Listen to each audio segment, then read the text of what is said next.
A lighting technique popularized during the golden age of Hollywood may not be so useful today.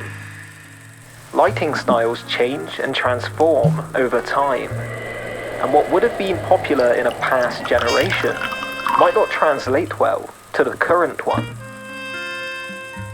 Telling a story with contemporary themes requires contemporary lighting, not something of a bygone era. But actually, there's an older lighting method that's still extremely useful today. And when used in a modern setting, it can be a very versatile technique.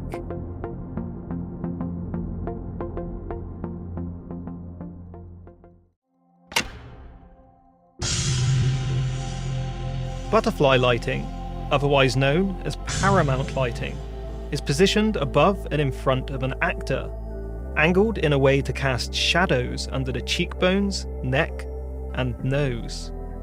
This butterfly-shaped nose shadow giving the technique its name.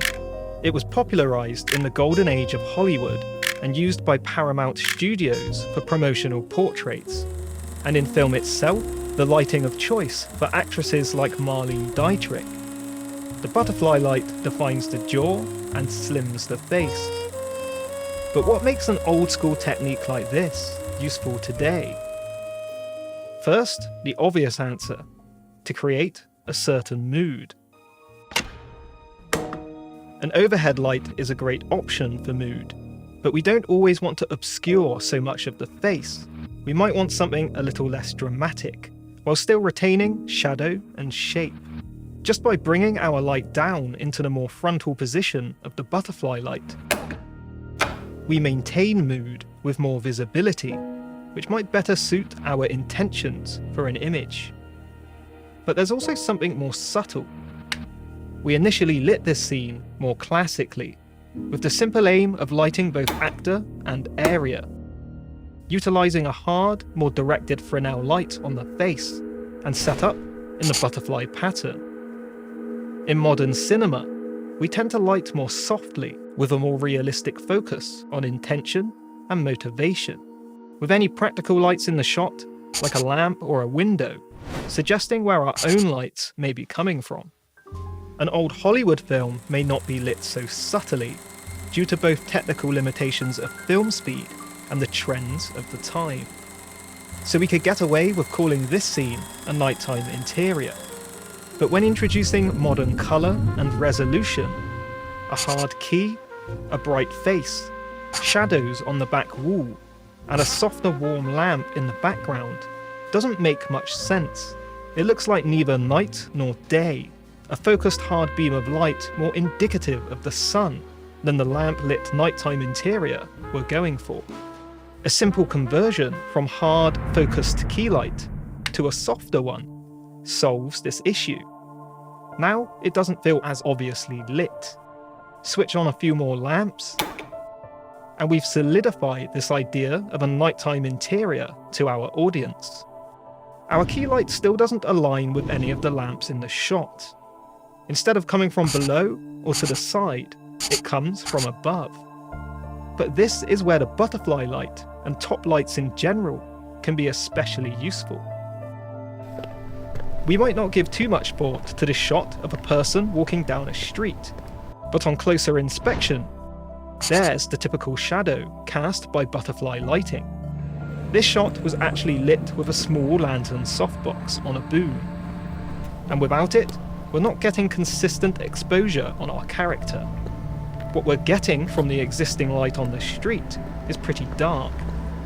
Butterfly lighting gives us a light source for our subject that feels invisible to the audience. After all, a light coming from above in a street-lit setting feels natural to our eye. And the same is true for our interior scene, where we may subconsciously expect light to be coming from the ceiling, regardless of where other practical light sources are shown in the image.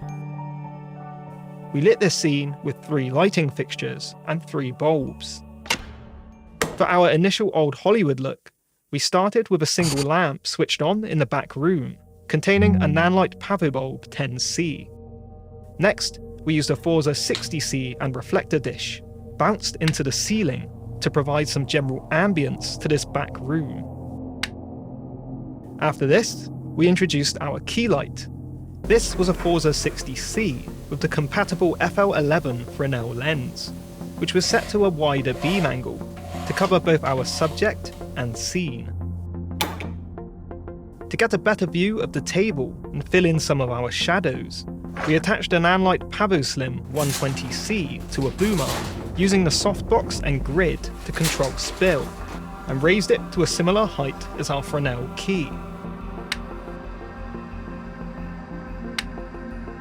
This PavoSlim also functioned as the key light for our modern look.